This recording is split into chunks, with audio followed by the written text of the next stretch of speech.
Ladies and gentlemen, my name's Paul, and in this Red Gaming Tech.com video, we're going to be discussing as well as analysing Assassin's Creed and some things I've been hearing from developers regarding the issues that the Xbox Series X version has had in terms of, well, frame tearing and just performance drops. This, of course, has been well investigated by now by both Digital Foundry as well as NX Gamer, and in my own testing too, I've noticed that yes, the Series X version of the game, I don't own it on the PS5. The Series X version definitely does a dip way below the native 4K resolution that the game can run up to. And as for performance, honestly, I haven't gotten super far into the game as yet, but I have noticed instances of the game definitely dipping below the 60 FPS target. Mostly, of course, as you would expect, when things get particularly busy, like in towns and cities, and you're running through and there's tons of NPCs and just lots of stuff, that's a technical term, that's going on screen and just in the game world.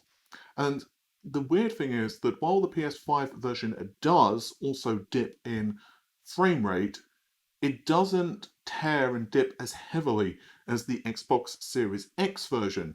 So, of course, this leads to the question of why? Um, why is it that the PlayStation 5 version is holding up better than the Xbox Series X? And there have been, well, a lot of interesting comments regarding this.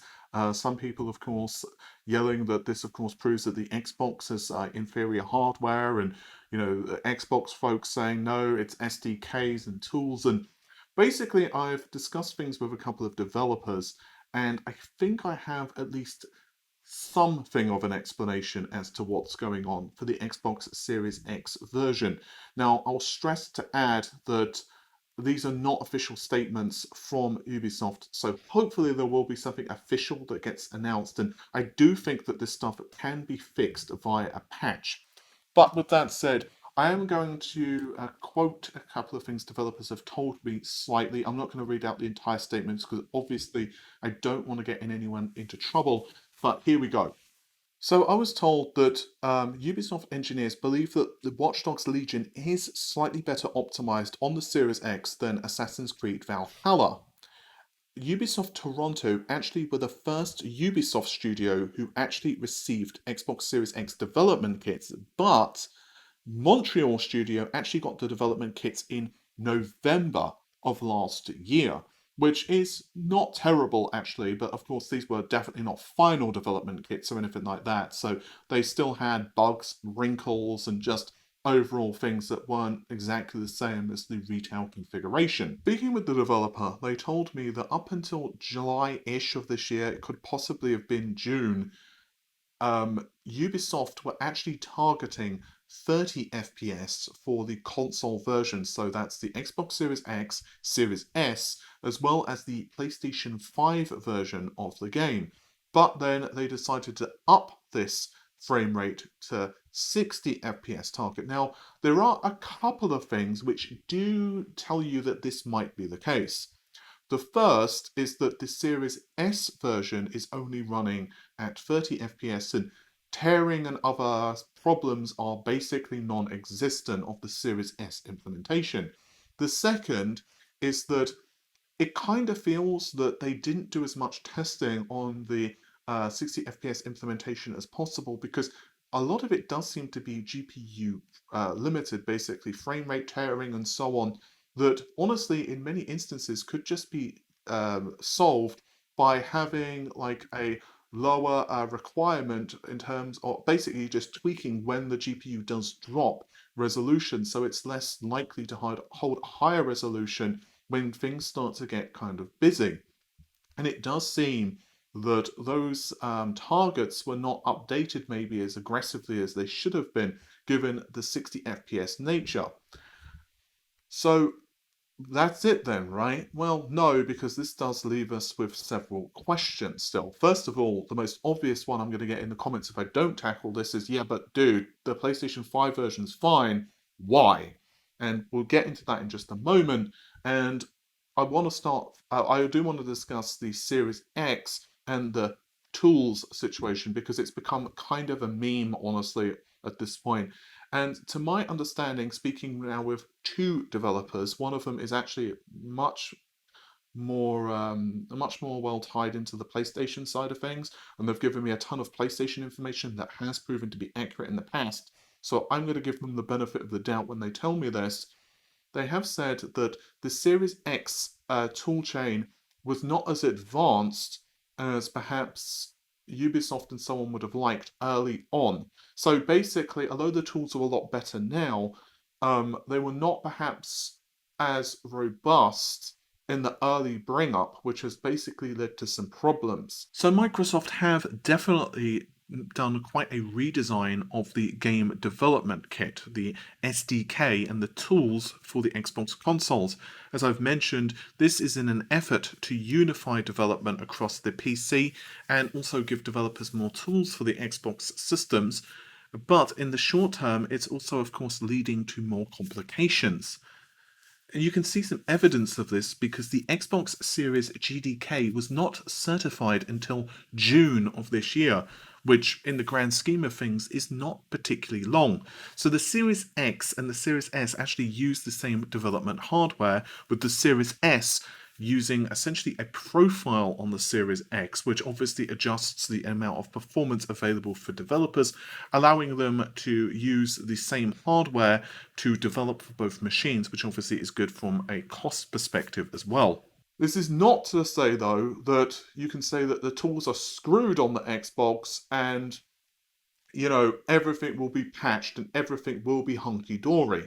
But it is to say that developers up until, quite recently were not dealing with perhaps the best software. And this also makes sense because if you've been a regular watcher of the channel, you'll know that the Xbox Series X entered mass production slightly after the PlayStation 5. I was told that the MP of the Xbox Series X mass production actually started on around July. And the reason behind this allegedly was because of issues with the drivers of the console, specifically on the GPU. Now, this is not to say that the console was unstable; it burst into flames. It's to say that the performance and some bugs had yet to be resolved by Microsoft, so that they were going to fix this. Long story short, what does all of this mean for the Series X? Well, assuming the information that I've received from these two folks is accurate, and I believe it is, but of course, it's possible it isn't. Um, but I'm pretty certain that it is, especially from one of them. I have to be very careful because I really don't want to say who they are for obvious reasons because they are breaking NDA discussing any of this to me.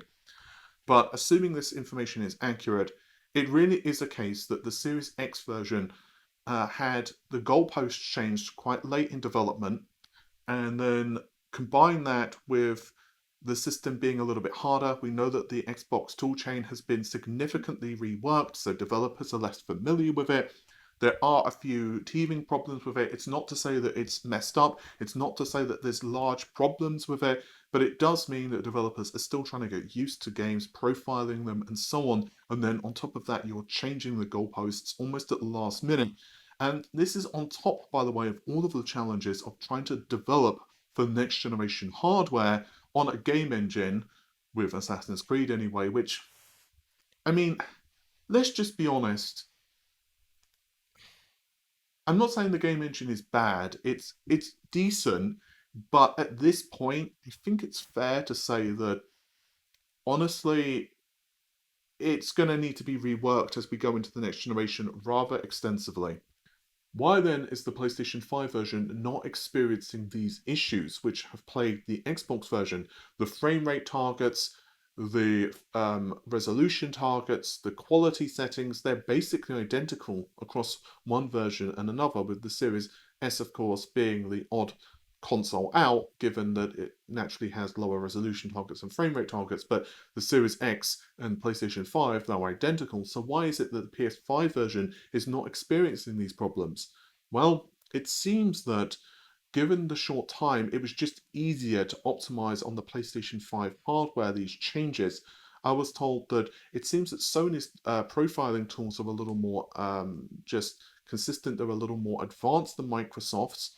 And this is not a slight on Microsoft, it's just that Sony's tools are a lot more consistent compared to the previous generation. whereas Microsoft have done quite a large rebuild of their tools. So you add in a lot of the instructions being similar to the PS4, and naturally, of course, you've got all of the new stuff that the PlayStation 5 architecture supports as well, which naturally do have different instructions. And it's basically just meaning that the developers don't have so much to concern themselves with. It's pretty much like, oh, okay, we kind of know how this works, and we're basically good to go. So will this trend continue? Will the Series X continue to have these problems? I don't think so. I think that the Series X will continue to improve as, of course, developers A, get more familiar with the hardware, and B, the actual tools themselves do improve. But that is not to say that the PlayStation hardware is going to just remain stagnant either. The tool chain for the PlayStation is going to continue to improve. Sony have teams like the ICE team, which are going to do their damnedest to improve the performance of the hardware. They're going to continue to optimize the hardware. They're going to, optimize the software. They're going to just squeeze every last droplet of power from both of these consoles, because that is what you have to do for consoles, because you have fixed hardware.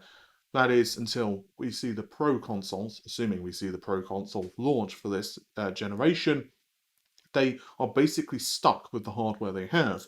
You have a finite amount of GPU resources, memory, CPU performance, and so on, and there's nothing you can do. You can't just, take the console apart and say, I'm going to throw in a new GPU. Doesn't work. So of course they will continue to improve improve the performance that they can get out of this hardware by continuing to optimize the software. Um, and with the PS5, there's a lot of depth in the hardware because, well, the geometry engine alone is quite a big topic. And I've mentioned already in a couple of videos now that the geometry engine, it does largely do things by itself if you let it. It manages itself, it does culling by itself, and so on and so on. But if you choose to start optimizing your games around the geometry engine, which no real game is fully taking advantage of it yet, that's like, it's going to take ages. It's like the PlayStation 3's cell processor in that respect. It's kind of like the PS4 architecture and the PS3 architecture have basically had a baby, and that's the PlayStation 5. You've got the ease of development for the PS4, but then you've got the depth of the PS3. So that's basically to say that you can go in and just start making games fairly easily. In fact, I've spoken to now 3 or 4 developers who have told me that the PS5 is really easy to develop for. But if you really want to start taking full advantage of it, and studios which want to make PSVR games, they're going to have to really dig into the geometry engine because the frame rate targets are so important, of course, for VR games, then yeah, that's going to be a whole thing. But I don't believe that the Series X is going to have these problems long term. I think it's going to really quickly start to change over the next coming months, and I think that a patch would probably fix a lot of the Assassin's Creed Valhalla problems that are being experienced. So hopefully, anyway, um, that is what we see, because obviously we don't really want either version of the game to, not be the best it can be. I do suspect, this is my personal opinion, that some studios are going to just release games and the leading platform is going to be the Xbox, the leading platform is going to be the PlayStation, or the developers themselves are just not really going to care so much. Like, I feel so bad picking on EA all the time, but let's face it, if there's a new, like, Madden or something like that, half the time you're just impressed if the damn thing doesn't crash when you load it. It's like, oh wow, look, the character doesn't have 7 legs. Or look, I'm not teleporting through the floor. Well done here, you're doing well. And obviously in those games, it's like, you don't really expect a studio to necessarily always get the most out of the hardware. But for studios which do, there are definitely wins and losses on both. I will also be, in the next day or two, putting out another video because I've actually learned a lot more about some of the aspects of the PS5 and Xbox Series X, which haven't been detailed, especially for the PlayStation 5. So if you are interested in that, do let me know, because I now have a good understanding of what the DDR4 memory is on the PS5, how much CPU allocation you get for the PS5 and so on. I'm just doing a couple of other checks with a few other developers before I put out the video. Also, speaking of the PS5, there's another very interesting thing, and that is an official statement from Sony on the VRR situation. Again, I feel honestly like a broken record at this point. Neither console shipped exactly how I would have hoped for them to ship. On my PlayStation 5, I've already experienced a crash, and that was on camera when I first got it. I haven't had any issues since. I've had no issues since. I've been playing a lot of Spider-Man and so on, but there are problems like the PlayStation VRR problem. You know what? They're well documented. But Sony have put out a statement regarding VRR. The PlayStation blog reads, and I quote, "The PlayStation 5 hardware supports VRR through HDMI 2.1. After a future system software update, PS5 owners will be able to use the VRR feature of compatible TVs when playing games that supports VRR." So variable rate refresh obviously is a thing which enables a game to not tear. And I think that the PlayStation 5 implementation is a little more confusing than the Series X. With the Series X, all you have to do is basically set it system-wide. That isn't to say that all games will be able to support, say, 120 Hz, because obviously if a game is running at 30, and that's how our developers coded it, well, that's all you're going to get. Whereas with the PS5, it's a little different. You obviously can go into the display configuration of the PS5 and you can change, for example, the resolution. So you could change it from, I don't know, 4K to, let's say, 1080p if you want. And you can also change the refresh rate to a degree, but you can't just, at the moment anyway, system-wide set it to 120 Hz or enable variable rate refresh, which you can do on the Series X. So instead, if you're booting up a game such as Devil May Cry 5, it just switches to 120 Hz mode. So what Sony are saying here is that they're going to enable that option, and of course the HDMI port on the PS5 can support this, but again, just like with the monitor situation, with the PS5 not supporting 1440p out of the box, which the Series X can do, I feel that this should have been something that was available at launch. I know that to a lot of people, you know, they're not super interested in playing a PS5 on a 1440p monitor. I do get that. But I think just having those options is good. Like, option equal good to me. And yeah, I think system updates are going to be a thing. PlayStation have finally fixed the download bug queue, which has been plaguing some people. So that's obviously definitely a really good thing from Sony. I'm really happy about that. I think that the consoles will obviously continue to add features and fix bugs over the next couple of months. So with any luck, uh, we should have fully functional consoles by the time that they're mass available, I guess. Oh, and just very slightly off topic, actually quite a lot off topic. There's also a number of reports that have been floating around that people who have been purchasing PS5s, just to be clear, from actual retailers, so like Amazon or what have you, have not been receiving the PS5, but instead have been receiving things like cat litter or cans of beans or whatever. And I'm just wondering, how has anyone actually experienced this in the comments? Do let me know down below. Obviously, on the internet, it's very difficult to know actual numbers of people who have been experiencing this, but it does seem to be a theme, and it seems to be people in both the USA as well as other countries. So it seems to be happening in, for example, Europe as well, which obviously does suck because I don't honestly know what my reaction would have been if I like my Xbox or PlayStation and just opened it up and got like, I don't know, a couple of things of cat litter and just like, I can't play Spider-Man on this. This ain't gonna work. So yeah, that's the thing. But anyway, hopefully you've enjoyed the video. The normal stuff: like, share, comment, and subscribe. And I'll see you soon. Take care of yourselves. Bye for now.